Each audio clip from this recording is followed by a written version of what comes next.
आइए सुनते हैं प्रेमचंद द्वारा लिखित कहानी बलिदान।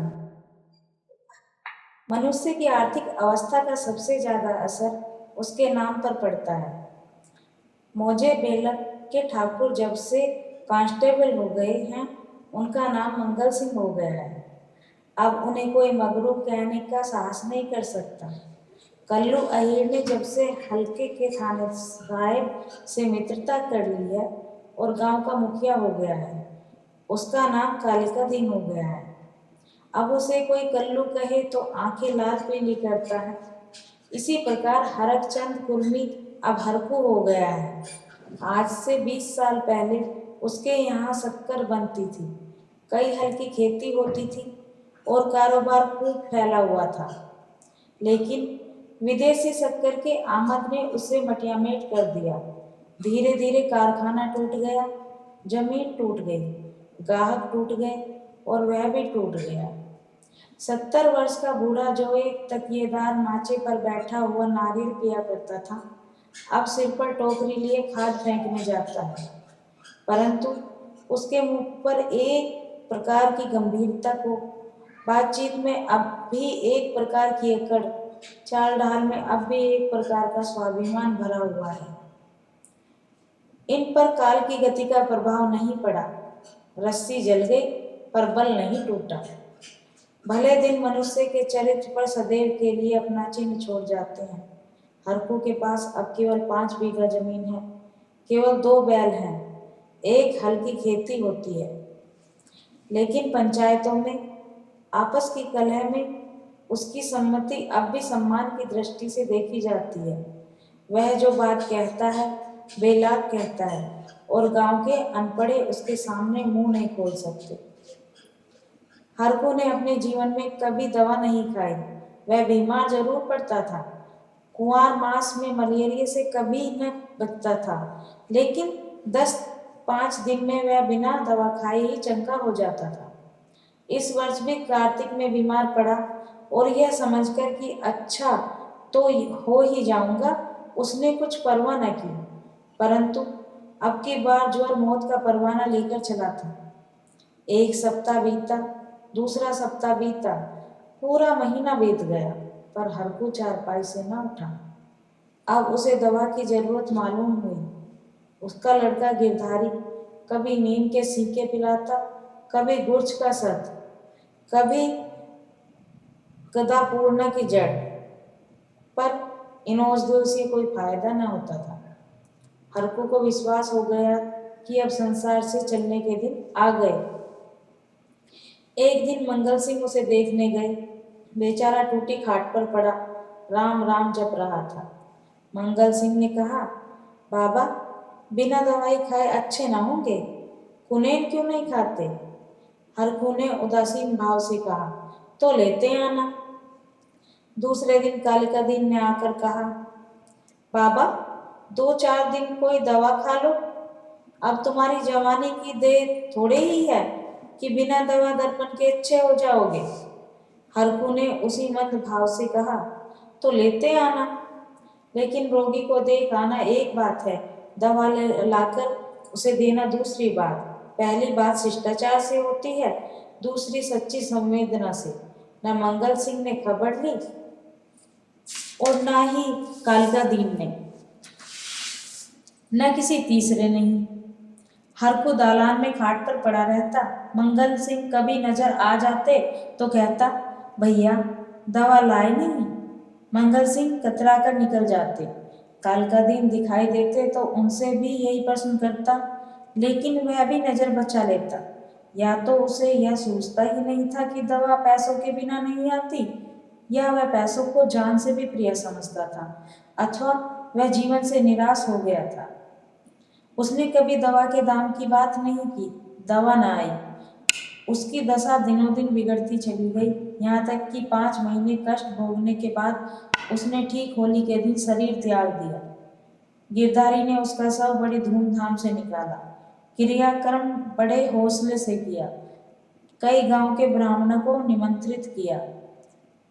बेला में होली न मनाई गई, न अबीर और गुलाल उड़ी, न डफली बजी, न भंग की नालियां बही। कुछ लोग मन में हरकू को कोसते जरूर थे कि बुड्ढे को आज ही मरना था, 2-4 दिन बाद मरता। लेकिन इतना निर्लज कोई न था कि शोक में आनंद मनाता। वह शहर नहीं था जहाँ कोई किसी के काम में शरीक नहीं होता, जहाँ पड़ोसी के रोने पीटने की आवाज़ हमारे कानों तक नहीं पहुँचती। हरकू के खेत गांव वालों की नज़र पर चढ़े हुए थे। 5 बीघा जमीन कुएं के निकट खाद पास से लदी हुई मेड़ बांध से ठीक थी। उसमें 3-3 फसलें पैदा होती थी। हरकू के मरते ही उन पर चारों ओर धावे होने लगे। गिरधारी तो क्रियाक्रम में फंसा हुआ था। उधर गांव के मनचले किसान लाला ओंकारनाथ को चैन न लेने देते थे। नजराने की बड़ी बड़ी रकमें पेश हो रही थी।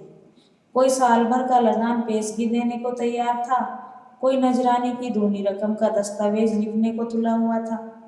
लेकिन ओंकारनाथ सबको टालते रहते थे। उनका विचार था कि गिरधारी का हक सबसे ज्यादा है। वह अगर दूसरों से कम भी नजराना दे तो खेत उसी को देना चाहिए। जब गिरधारी क्रियाक्रम से निवृत्त हो गया और चैत का महीना भी समाप्त होने आया, तब जमींदार साहब गिरधारी को बुलाया और उससे पूछा, खेतों के बारे में क्या कहते हो? गिरधारी ने रोकर कहा, उन्हीं खेती ही का तो आसरा है, जोतूंगा नहीं तो क्या करूंगा?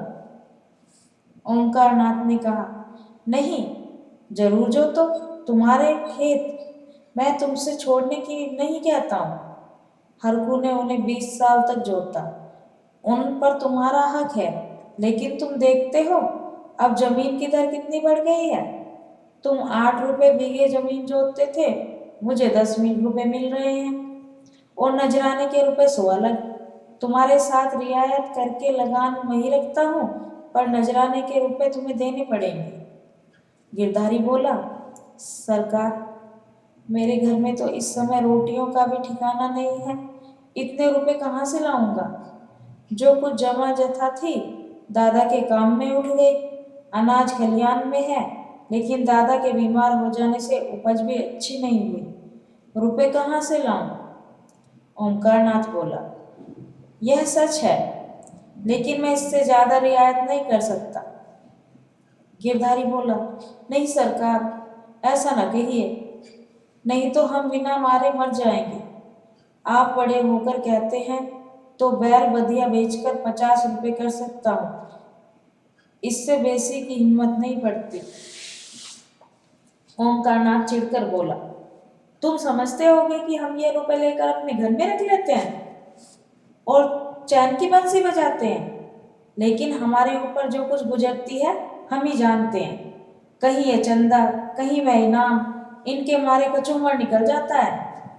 बड़े दिन में सैकड़ों रुपए डालियों में उड़ जाते हैं। जिसे डाली न दो वही मुंह फुलाता है। जिन चीजों के लिए लड़के तरस कर रह जाते हैं, उन्हें बाहर से मंगाकर डालियों में सजाता हूँ। उस पर कभी कानूगो आ गए, कभी तहसीलदार, कभी डिप्टी साहब का लश्कर आ गया, सब मेरे मेहमान होते हैं।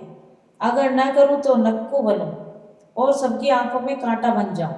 साल में 1000-1200 मोदी को इस रसद खुराक के मद में देने पड़ते हैं।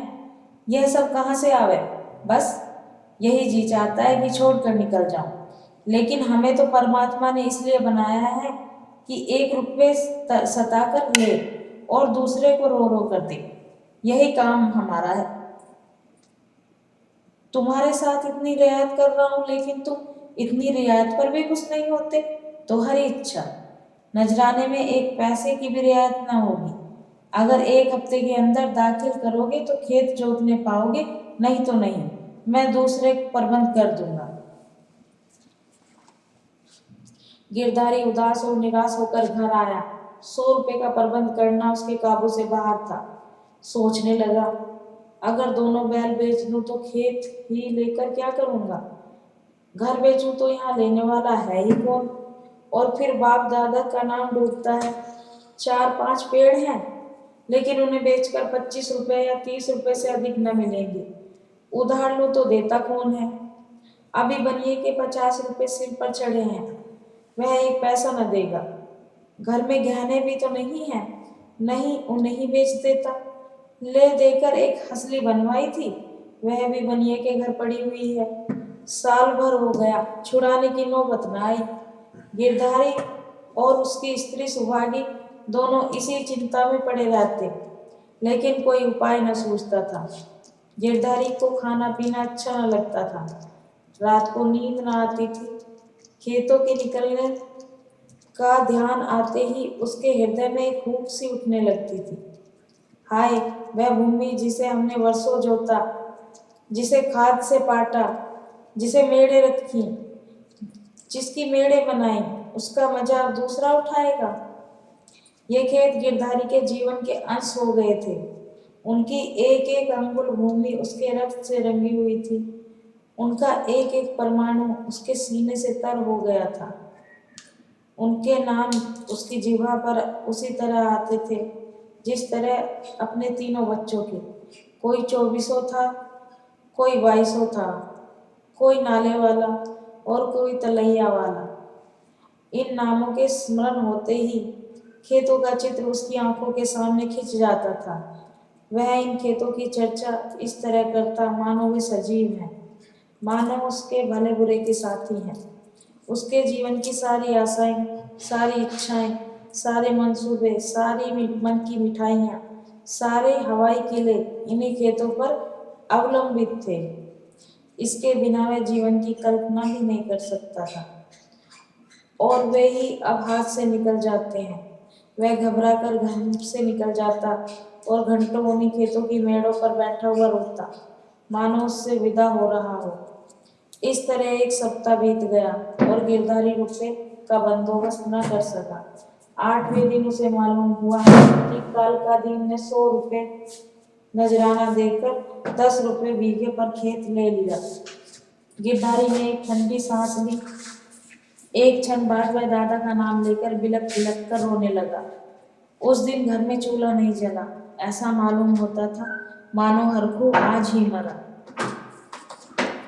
लेकिन सुभागी यूं चुपचाप बैठने वाली स्त्री न थी। वह क्रोध से भरी हुई कालका दिन के घर गई और उसकी स्त्री को खूब लथेड़ा। कल का बानी आज का सेठ, खेत जोतने चले हैं।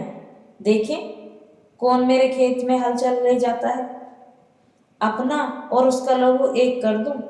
पड़ोसियों ने उसका पक्ष लिया, सब तो हैं। आप में यह चढ़ाउतरी नहीं करनी चाहिए। नारायण ने धन दिया तो क्या गरीबों को कुचलते फिरोगे। सुभागी ने समझा मैंने मैदान मार लिया। उसका चित्त शांत हो गया, किंतु वही वायु जो पानी में लहरें पैदा करती है, वृक्षों को जड़ से उखाड़ डालती है। सुभागी तो पड़ोसियों की पंचायत में अपने दुखड़े रोती और कालका दिन की स्त्री से छेड़छाड़ लड़ती। इधर गिरधारी अपने द्वार पर बैठा हुआ सोचता, अब मेरा क्या हाल होगा, अब यह जीवन कैसे कटेगा, ये लड़के किसके द्वार पर जाएंगे। मजदूरी का विचार करते ही उसका हृदय व्याकुल हो जाता। इतने दिनों तक स्वाधीनता और सम्मान का सुख भोगने के बाद अधम चाकरी की शरण लेने के बदले वह मर जाना अच्छा समझता था। वह अब तक ग्रस्त था। उसकी गणना गांव के भले आदमियों में होती थी। उसे गांव के मामलों में बोलने का अधिकार था। उसके घर में धन न था पर मान था। नाई, बढ़ई, कुमार, पुरोहित, भाट, चौकीदार, ये सब उसका मुंह ताकते थे। अब यह मर्यादा कहाँ। अब कौन उसकी बात पूछेगा, कौन उसके द्वार पर आएगा। अब उसे किसके बराबर बैठने का, किसी के बीच में बोलने का हक नहीं रहा। कौन उसके द्वार पर आएगा। अब उसे पेट के लिए दूसरों की गुलामी करनी पड़ेगी। अब पहर रात रहे कौन बैलों की नांद में लगावेगा। अब दिन कहाँ जब गीत गा गा कर हल चलाता था। अपने लहलाते हुए खेतों को देखकर फूला न समाता था। खलिहान में अनाज का ढेर सामने रखे अपने को राजा समझता था। अब अनाज के टोकरे भर भर कर कौन लावेगा। अब खत्ते कहाँ, बखार कहाँ। यही सोचते सोचते गिरधारी की आंखों से आंसुओं की झड़ी लग जाती थी। गांव के 2-4 सज्जन जो कालका दिन से जलते थे, कभी कभी गिरधारी को तसल्ली दे आया करते थे, पर वह उनसे भी खुलकर न बोलता। उसे मालूम होता था कि मैं सबकी नजर में गिर गया हूँ।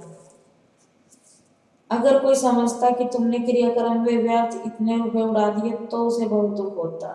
वह उस काम पर जरा भी न पछता था। मेरे भाग्य में जो लिखा था वह होगा, पर दादा के ऋण से उऋण हो गया हूँ। उन्होंने अपनी जिंदगी में 4 बार खिलाकर खाया, क्या मरने के पीछे इन्हें पिंडे पानी को तरसाता। इस प्रकार 3 मास बीत गए और आषाढ़ आ गया। आकाश में घटाएं आई, पानी गिरा, किसान हल जुए ठीक करने लगे, बढ़ई हलों की मरम्मत करने लगा। गिरधारी पागल की तरह कभी घर के भीतर जाता, कभी बाहर आता, अपने हलों को निकाल निकाल देखता। उसकी मुठियां टूट गई है, इसकी फाल ढीली हो गई है, जुए में सैला नहीं है। यह देखते देखते वह क्षण अपने आप को भूल गया। दौड़ा हुआ बढ़ई के यहाँ गया और बोला, रज्जू, मेरे हल भी बिगड़े हुए हैं, चलो बना दो। रज्जू ने उसकी ओर करुणा भाव से देखा और अपना काम करने लगा। गिरधारी को होश आया, नींद से चौंक पड़ा, गिलानी से उसका सिर झुक गया, आंखें भर आई, चुपचाप घर चला आया। गांव के चारों ओर हलचल मची हुई थी। कोई सन के बीज खोजता फिरता था, कोई जमींदार के चौपाल से धान के बीज लिए आता था। कहीं सलाह होती थी कि किस खेत में क्या बोना चाहिए, कहीं चर्चा होती थी कि पानी बहुत बरस गया है, 2-4 दिन ठहर कर बोना चाहिए। गिरधारी ये बातें सुनता और जलहीन मछली की तरह तड़पता था।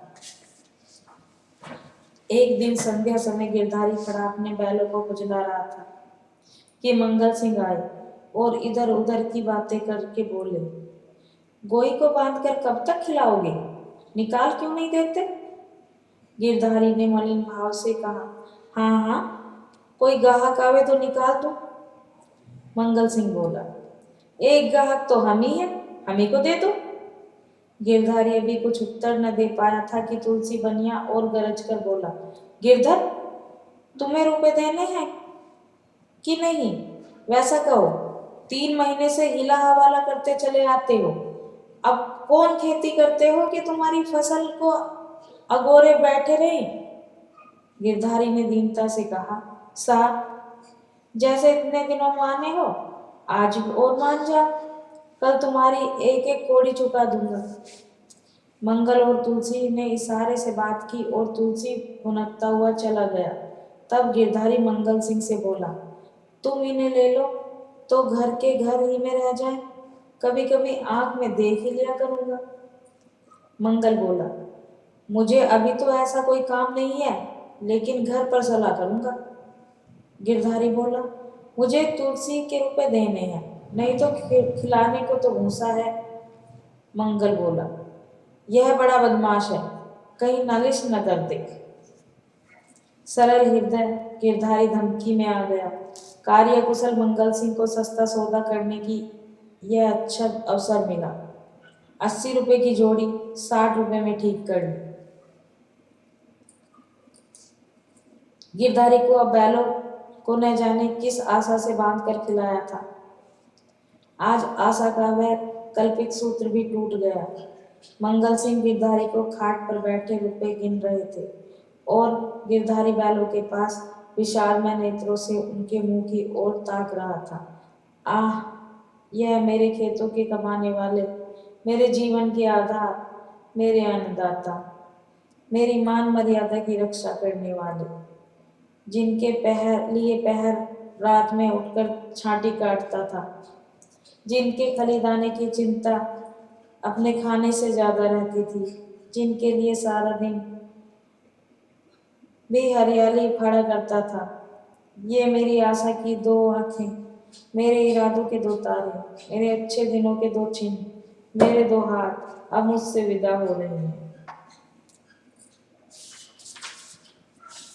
जब मंगल सिंह ने रुपए गिनकर रख दिए और बैलों को ले चले, तब गिरधारी उनके कंधों पर सिर रखकर फूट फूट कर रोया, जैसे कन्या मायके से विदा होते समय माँ बाप के पैरों को नहीं छोड़ती। उसी तरह गिरधारी इन बैलों को न छोड़ता था। सुबह घी भी दालान में खड़ी हो रही थी और छोटा लड़का मंगल सिंह को एक बांस की छड़ी मार रहा था। रात को गिरधारी ने कुछ नहीं खाया। चारपाई पर पड़ा रहा। प्रातःकाल सुभागी चिलम भर कर ले गई तो वह चारपाई पर न था। उसने समझा कहीं गए होंगे, लेकिन जब 2-3 घड़ी दिन चढ़ाया और वह न लौटा तो उसने रोना धोना शुरू किया। गांव के लोग जमा हो गए, चारों ओर खोज होने लगी, पर गिरधारी का पता न चला। संध्या हो गई, अंधेरा छा रहा था। सुभागी ने दिया जलाकर गिरधारी के सिरहाने रख दिया और बैठी द्वार की ओर ताक रही थी कि सहसा उसके पैरों की आहट मालूम हुई। सुभागी का हृदय धड़क उठा। वह दौड़कर बाहर आई और इधर उधर ताकने लगी। उसने देखा कि गिरधारी बैलों की नांद के पास सिर झुकाए खड़ा है। सुभागी बोल उठी, घर जाओ, वहां खड़े क्या कर रहे हो? आज सारे दिन कहाँ रहे? यह कहते हुए वह गिरधारी की ओर चली। गिरधारी ने कुछ उत्तर न दिया। वह पीछे हटने लगा और थोड़ी दूर जाकर गायब हो गया। सुभागी चिल्लाई और मूर्छित होकर गिर पड़ी। दूसरे दिन काल का दिन हल लेकर अपने खेत पर पहुंचे। अभी कुछ अंधेरा था। बैलों को हल में लगा रहे थे कि एकाएक उन्होंने देखा कि गिरधारी खेत की मेड़ पर खड़ा है और वही मिजाई, वही पगड़ी, वही सोंटा। कालिका दीन ने कहा, अरे गिरधारी, मर्दे आदमी, तुम यहाँ खड़े हो? और बेचारी सुभागी हैरान हो रही है, कहाँ से आ रहे हो? यह कहते हुए बैलों को छोड़कर गिरधारी की ओर चले। गिरधारी पीछे हटने लगा और पीछे वाले कुएं में कूद पड़ा। कालिका दीन ने चीख मारी और हल बैल छोड़कर भागा। सारे गांव में शोर मच गया और लोग नाना प्रकार की कल्पनाएं करने लगे। कालिका दीन को गिरधारी वाले खेतों में जाने की हिम्मत न पड़ी। गिरधारी को गायब हुए 6 महीने बीत चुके हैं। उसका बड़ा लड़का अब एक ईंट के भट्टे पर काम करता है और 20 रुपए महीने घर आता है। अब वह कमीज और अंग्रेजी जूता पहनता है। घर में दोनों जून तरकारी पकती है और जौ के बदले गेहूं खाया जाता है। लेकिन गांव में उसका कुछ भी आदर नहीं। अब वह मजूर है। सुभागी अब पराए गांव में आए हुए कुत्ते की भांति दुबकती फिरती है। वह अब पंचायत में नहीं बैठती। अब वह मजूर की माँ है। कालिका दीन ने गिरधारी के खेतों से इस्तीफा दे दिया है, क्योंकि गिरधारी अभी तक अपने खेतों के चारों तरफ मंडराया करता है।